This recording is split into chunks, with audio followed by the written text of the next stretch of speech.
Oi meninas, boa noite, tudo bem? Aqui é a professora Michele. Tentei durante o dia gravar alguns vídeos para vocês, mas foi um pouquinho complicado, mas hoje tá rolando, tá?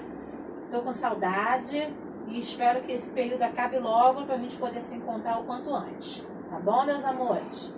Deixa eu falar um pouquinho com vocês. Hoje nós vamos conversar, tá? Eu vou sair um pouco da câmera, porque o meu espaço aqui é pequeno, tá? Nós vamos estar conversando a respeito das escalas no UTI, tá? É muito importante a gente entender com relação às escalas. Essas escalas elas são feitas para padronizar o trabalho, para padronizar o serviço de assistência hospitalar que vai ser prestado a esse paciente. Então, o que acontece?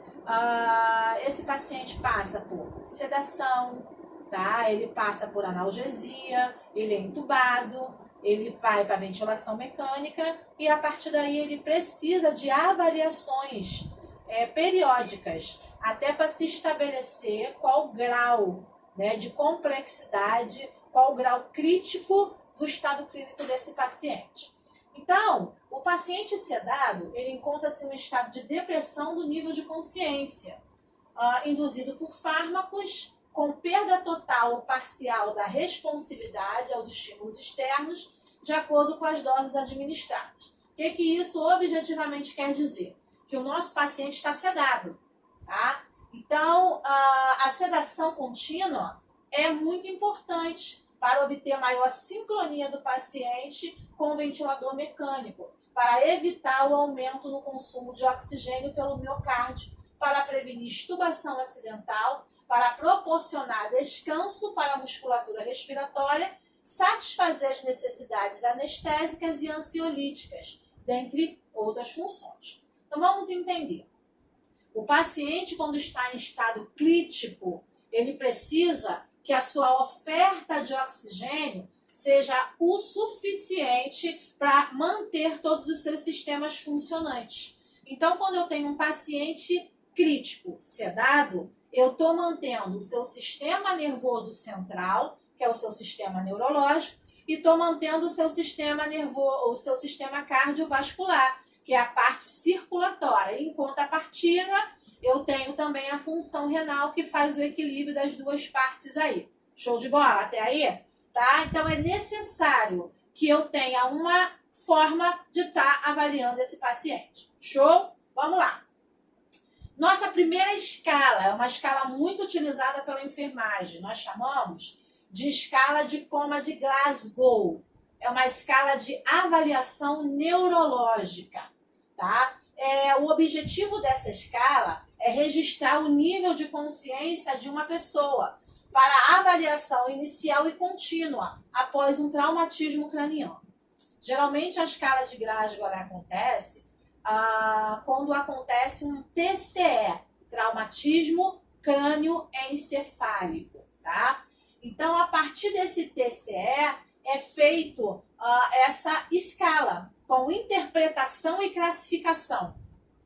Então, dentro dessa escala, eu tenho 3 parâmetros que eu vou ter que estar observando, que é a resposta de abertura ocular, a resposta motora, que é a fala, e a capacidade, a resposta de abertura ocular, resposta verbal e capacidade motora, tá? Então, eu tenho de pontuação na interpretação de 3 a 15 e na classificação também eu classifico em leve, moderado e grave. Vamos entender como é que tudo isso funciona? Vamos lá. O coma profundo, eu tenho pontuação 3, onde 80% e 5% de probabilidade desse paciente é de morte. E eu tenho o estado vegetativo. Não sei se vocês lembram, o apresentador Augusto Liberato, né, que foi a óbito, que teve um TCE, um traumatismo crânioencefálico em sua residência, quando saiu a nota oficial médica, diz que ele entrou com Glasgow 3. Então, é importantíssimo a gente entender a respeito dessas escalas. Por quê? Isso vai estar nos norteando para o grau de gravidade, de extensão do trauma que acontece, um trauma neurológico que acontece com esse paciente. Tá bom, meninos? Então, quadro, eu tenho coma profundo, 7, um coma intermediário, 11, um coma superficial e 15, normalidade. O paciente está na sua avaliação neurológica com pontuação 15, normal. E dentro dessa classificação, eu tenho de 3 a 8, um trauma grave, de 9 a 12, moderado e de 13 a 15, um trauma leve. Show de bola, meninas? Vamos seguir? Como eu faço essa avaliação, gente? Vamos lá. Eu tenho abertura ocular. Se vocês observarem, eu tenho espontânea, 4 pontos, a voz, 3, a dor, 2 e nenhuma resposta, eu tenho 1, tá? Então, o que acontece? Em cada variável dessa, abertura ocular, resposta verbal e resposta motora, eu só posso marcar uma pontuação. Eu não posso ter na abertura ocular, marcar espontânea e a dor, de maneira alguma. Ou ele está com a variável de abertura ocular espontânea, ou ele está com a abertura ocular a dor. Nunca eu vou marcar duas variáveis, tá? Duas pontuações na mesma variável. Entenderam bem isso, meninas? Ficou claro para vocês? Então, vamos lá. Abertura ocular. O paciente, ele não precisa de nenhum estímulo externo para que os seus olhos se abram. Então, eu pontuo com 4. A voz. Seu João. Ele vai e abre os olhinhos. Pontua 3. A dor. Vou lá no externo, dou uma apertadinha no polegar dele, né? Faço aquele apertão com aumento de intensidade de 10 segundos. Ele abriu os olhos. Eu pontuo com 2. Eu faço tudo. Eu chamo. Eu estimulo dor. Faço de tudo. E esse paciente continua não tendo resposta, eu pontuo 1. Show de bola? Resposta verbal. Paciente está orientado. 5. Bom dia, a senhora sabe onde a senhora está? Sim, eu estou no hospital Caxias d'Ó, vamos dizer. A senhora sabe seu nome? Sim, Maria José Torres. A senhora sabe o que aconteceu com a senhora? Eu tive uma queda, bati a cabeça e vim ser atendida. Show de bola! Essa paciente está orientada. Então, a partir daí, eu dou a pontuação 5 para ela. Paciente confusa. Senhora, bom dia. Qual o seu nome? Eu sou a Mulher Maravilha e vim no meu jato invisível salvar todos vocês dos planos maquiavélicos dos nossos inimigos. Fui profunda, né? Então, paciente está confusa. Ela não sabe onde ela está, não tem orientação sobre tempo e espaço, então vou dar 4. Palavras inapropriadas. Bom dia. Que bom dia o quê? Seu filho de um não sei o quê. Vai para não sei aonde. Realmente, gente, é um pouco esdrúxulo, né, o que eu estou usando agora, mas é dessa forma mesmo que os pacientes, eles reagem, tá? Quando eu tenho essa resposta verbal inapropriada. Fala coisas de pornografia, usa palavras que não deveria utilizar, entendeu? Sem nexo, sem sentido, tá? E palavras incompreensivas. Eu lembro que quando meu avô, ele teve um AVC hemorrágico, quando nós fomos fazer a avaliação dele, nós perguntávamos a ele, você tá bem? Ele falava assim, Anô, tutu, udu, te, du. Era só o que ele conseguia pronunciar, tá? Então, para o paciente que tem palavras incompreensivas, eu dou a pontuação de 2. E quando ele não tem nenhum tipo de resposta verbal, eu dou 1 para ele, tá? Resposta motora. Obedece a comando. Levanta o braço direito, ele levanta. Você aperta o dedo e pede localizador, ele localiza. Movimento de retirada, você dá um espetãozinho com a agulha, ele retira. Ou então faz o teste de Babinski, que passa, né? A agulha, ou tesoura, ou bisturi na sola do pé e ele faz aquela retração, tá? Flexão anormal, extensão anormal ou nenhuma resposta motora, tá?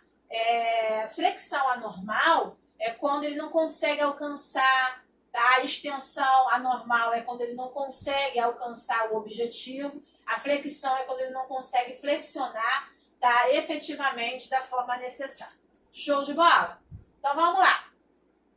Aqui eu tenho cada uma das partes especificadas, tá?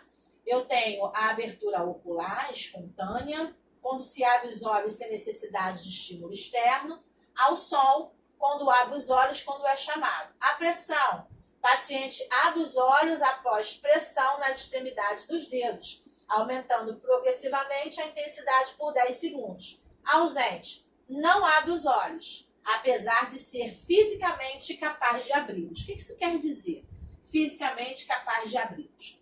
Quer dizer que eu olho, eu não tenho edema. Eu olho, eu não tenho lesão nenhuma na orbitária do meu paciente. Aparentemente, ele não tem nenhuma lesão que justifique a não abertura ocular, tá? Dos seus olhos. Verbal. Não consegue responder adequadamente o nome, local e data. Confusa. Quando consegue conversar em frases, mas não responde corretamente a sua palavra, né? Aquilo que você perguntou, onde ela está, quem ela é, que horas são, tá? Palavras inapropriadas, não consegue falar em frase, mas interage através de palavras isoladas. Sons, pode ser somente produz gemidos, entendeu? E ausente não produz nenhum som, apesar de fisicamente capaz de realizá-lo. Voltando lá, não tenho laceração na mucosa oral, nem na dentição, gengiva, entendeu? Então, esse paciente tem condição de estar falando fisicamente, né? Através da nossa avaliação. Lembrando que tudo isso aqui eu tenho que fazer junto com o exame físico, né? Fiz o exame físico do paciente, depois eu faço a avaliação de Glasgow, porque vocês já aprenderam a fazer essa avaliação do paciente. A ordem, cumpre em ordem de atividade motora, como, por exemplo, apertar a mão do profissional, colocar a língua para fora. Localizada, eleva a mão acima do nível da clavícula em uma tentativa de interromper o estímulo durante o pinçamento do trapézio ou incisura orbitária. Você aperta em cima dos olhos, a pessoa vai com a mão. Você aperta aqui abaixo da clavícula, a pessoa vai com a mão, porque dói. Então, ele vai, né, com o objetivo de tirar, né, aquilo que está estimulando aquela dor. Flexão anormal, a mão não alcança a fonte do estímulo, mas há uma leve flexão lenta no braço, na direção interna do corpo. Há uma extensão do braço ao nível do cotovelo, e quando não há resposta motora de membros superiores e inferiores, apesar do paciente fisicamente ser capaz de realizar. Show de bola. Vamos lá. Então, eu tenho a EVA, que nós chamamos de escala visual analógica. Essa escala, gente, é para avaliar a intensidade da dor do nosso paciente, tá? Então, é muito importante a gente saber que dor é muito subjetivo, tá? E por ser subjetivo, nós sabemos que cada um tem um limiar de dor. O que é dor para um não é dor para o outro. O que é dor para o outro não é dor para um. E nós temos que ter essa compreensão, né, de intensidade de limiar de dor. Mas vamos lá. Lembra que eu expliquei para vocês que o paciente de CTI é paciente baixa, de média e de alta complexidade. Então, eu consigo fazer essa avaliação, tá? Perguntando ao paciente, de 0 a 10, qual a sua intensidade de dor? E aqui nós vemos as carinhas, tá vendo? Ó? Sem dor, dor leve, dor moderada e dor intensa, tá? E isso aqui eu vou fazer todo esse registro no balanço hídrico do paciente, toda essa orientação, né? Esse registro de intensidade de dor desse paciente, tá? Mas aí, professora, paciente que está sedado, eu consigo fazer essa avaliação? Às vezes conseguimos sim, tá? Quando ele está no desmame de sedação, no desmame de ventilação mecânica, todas as suas intervenções farmacológicas são diminuídas, né? Porque já é um desmame, o nome já diz.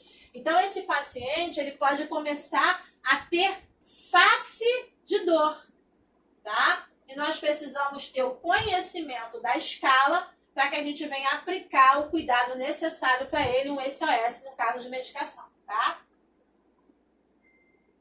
Vamos lá. Escala de Hansen. É um método de avaliação de nível de sedação. O score baseia-se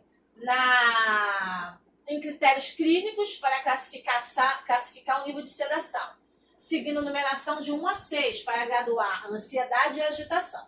É importante vocês saberem, isso é IPC ao quadrado, que escala de Hansen não é utilizado pela enfermagem, ele é utilizado pelo médico. Mas nós precisamos entender o que é a escala, até porque nós temos que ter conhecimento de causa quanto somos profissionais que trabalhamos dentro da área da terapia intensiva. Então, vamos lá. Dou pontuação 1 ao paciente ansioso, agitado ou inquieto. Dou 2 para o paciente cooperativo, orientado e tranquilo. 3, eu dou sedado, porém responde às ordens verbais. Aquele paciente que está meio lá, meio cá, tá? Sedado com resposta rápida ao estímulo grabelar ou forte estímulo auditivo. Região grabelar é essa região aqui, tá? Da nossa testa, que fica entre as nossas sobrancelhas e acima do nosso nariz. Então, essa região aqui, quando você estimula o paciente, tá? Ele tem reação, tá? E sedado com resposta leve, lenta ao leve estímulo grabelar ou forte estímulo auditivo. E 6, quando não tenho nenhuma resposta dessa agitação. Aí eu tenho a outra escala, falei da de Hansen. Agora eu vou falar da de Reis. A de Reis, ela foi validada para pacientes críticos. Apresenta como vantagem a escala de Hansen e a graduação de nível de agitação e ansiedade. Tem 4 níveis de agitação, graduados de forma crescente, mais 5 níveis de sedação, graduados de uma forma, graduados em 5 negativos. Então, vamos entender. Eu tenho Hansen e tenho Reis. Reis é a junção do Hansen, tá? Com mais outros padrões, outros parâmetros. Então, o que eu vou fazer? O Hansen, ele vai ser negativo, que são os 5 pontos. E o Reis vai ser positivo, tá? Então, vamos entender lá. Pode estar um pouquinho distante, mas eu vou estar enviando os slides para vocês vão conseguir observar de forma mais efetiva.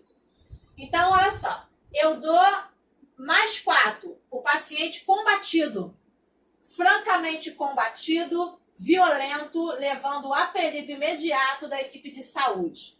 Então, esse paciente é um paciente que está super agitado. Combatido quer dizer que ele está brigando, que ele está agitado, que ele está realizando várias atitudes como se fosse um combate, a reação dele, tá? Ele puxa cabelo, ele machuca, ele quer descer da cama, ele morde, ele bate, ele agride, tá? Então, nós damos para esse paciente um score de mais 4, tá?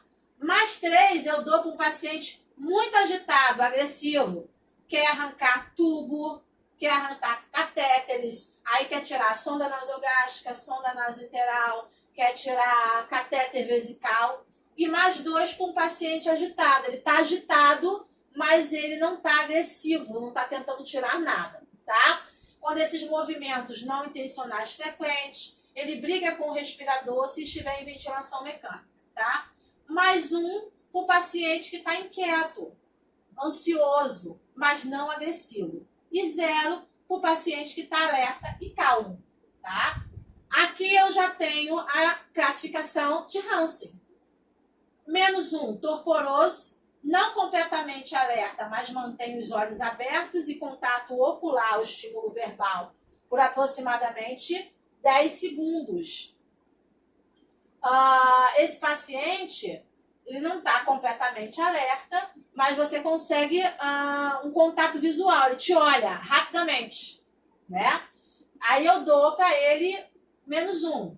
-2, sedado leve, que acorda rapidamente e mantém contato ocular ao estímulo verbal por mais ou menos uns 10 segundos, por menos de 10 segundos. -3, sedado moderado, movimento ou abertura dos olhos, sem contato ocular com o examinador. Ele tem movimento, abre os olhos, mas não olha para você, o olhar fica perdido, ele não te encontra no olhar, tá? 4, -4, dor sedado profundamente, sem resposta ao estímulo verbal, mas tem movimento ou abertura ocular ao estímulo tátil, físico. Toquei, ele abre os olhos. E -5, coma, sem resposta ao estímulo verbais ou exame físico. Show? Até aqui tranquilo, meninas? Score de Apache. Esse score de Apache é um sistema médico de classificação. Ele vai dizer o nível de gravidade que esse paciente tem, tá? Todo paciente crítico, ele tem o seu grau de períodos críticos. Então, esse score de Apache vai dizer, dentro das 24 horas, qual a probabilidade desse paciente evoluir para o óbito, de acordo com exames laboratoriais, com a clínica desse paciente, com a avaliação física dele, entendeu? Com todas as intervenções que precisam ser feitas. De repente, esse paciente, tá? Crítico, PAM, PVC, BIA, PIA, na verdade, né? Que é a pressão intraabdominal, tá com catéter central, tá com catéter de HD, todo invadido esse paciente. Está com o seu quadro clínico instável, hemodinamicamente falando.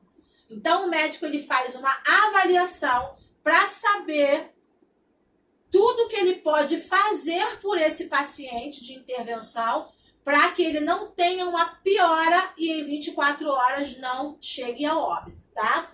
Essa utilização, tá, tem o objetivo de reduzir a taxa de mortalidade na UTI, tá bom, galera? Mas vale ressaltar que é um sistema médico de classificação.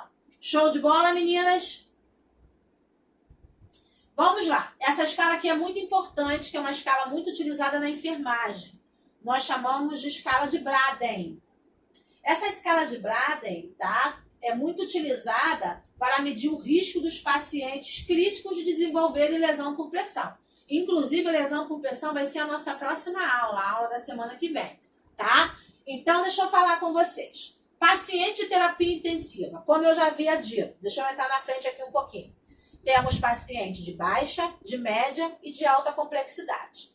Essa escala vai me dar parâmetros de como implementar atividades, assistências para minimizar os riscos de lesão por pressão, tá? Porque esse paciente não pode abrir lesão. E se tiver lesão aberta, ela não pode evoluir para piora, sempre para melhora. Nunca evoluir, sempre evoluir. Então vamos entender lá.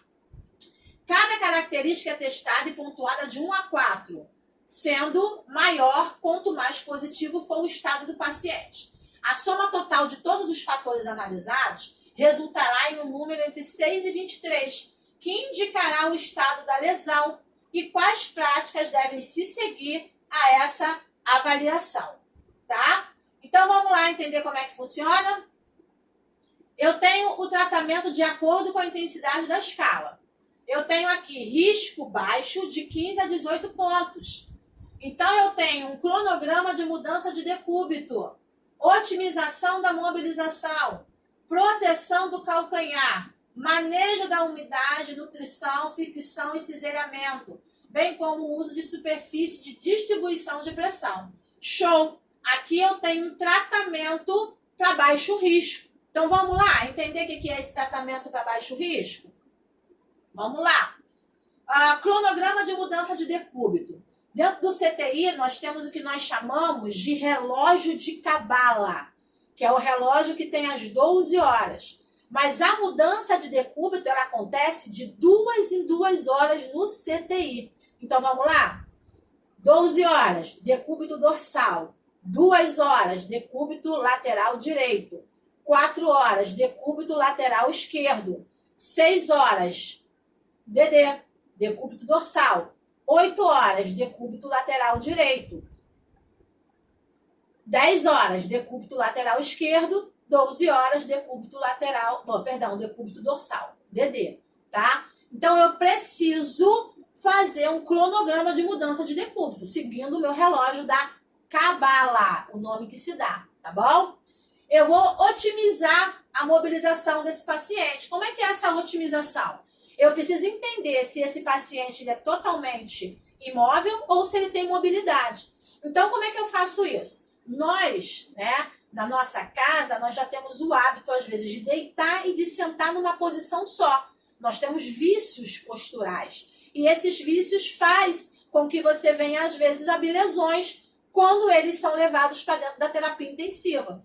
Então, se eu tenho um paciente de risco baixo, eu preciso orientá-lo de que ele precisa fazer a movimentação no leito para não abrir lesão, tá? Já tivemos paciente no CTI, por ele ficar, né, decúbito dorsal o tempo todo, ficou com uma hiperemia reativa em região sacra. Então, ele tinha que se mobilizar. E nós, da enfermagem, temos a responsabilidade de estar orientando esse paciente quanto à necessidade de estar se mobilizando, tá? E passar e fiscalizar, além de orientar. Show de bola?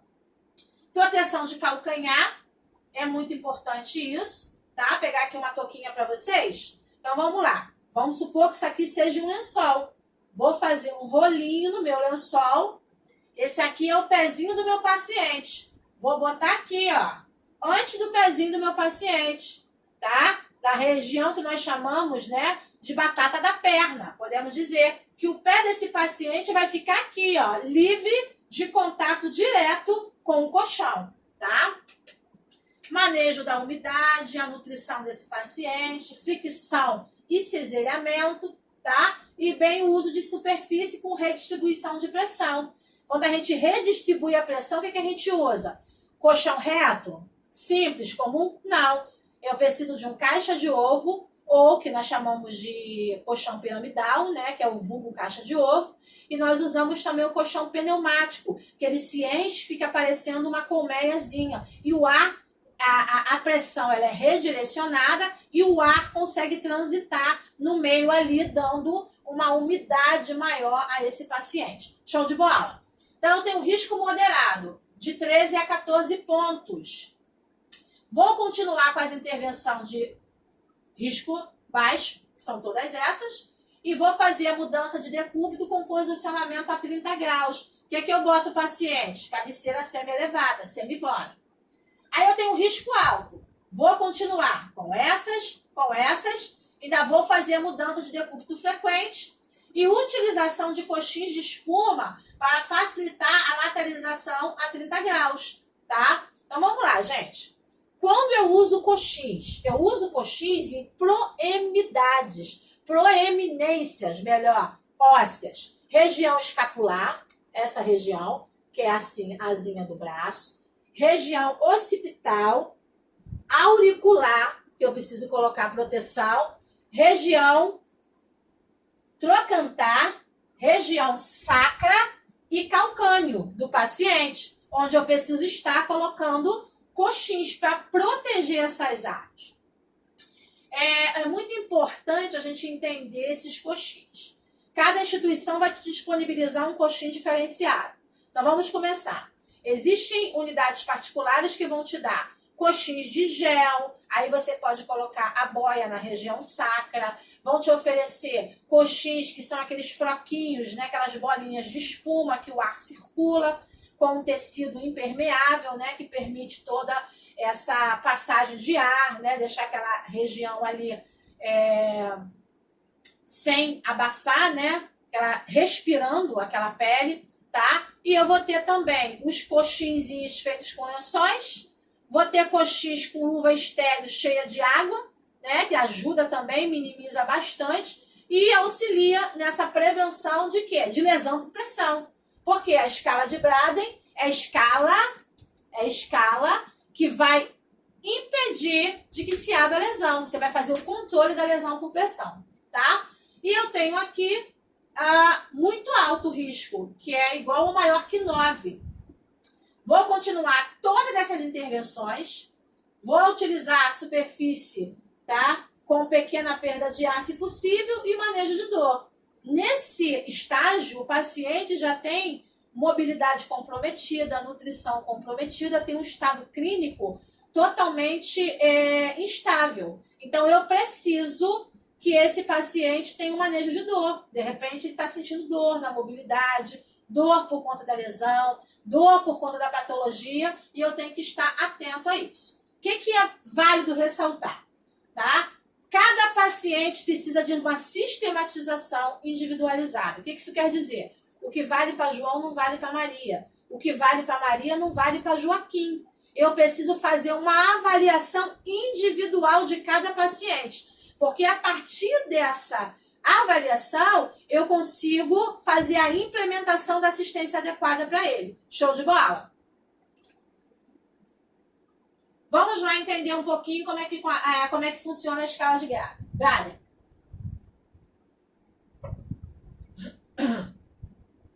Avaliação de grau de risco, que é a escala de Braden. Como eu tinha falado... Desculpa, meninas.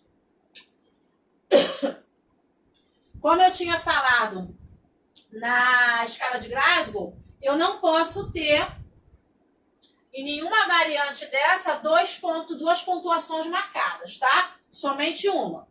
Então, percepção sensorial. Ele é totalmente limitado? 1 ponto. Muito limitado? 2 pontos. Levemente limitado? 3 pontos. Nenhuma limitação? 4 pontos. Umidade é excessiva? Ele fica molhado o tempo todo? É muita? 2. Ocasionalmente ele fica úmido? 3. Raramente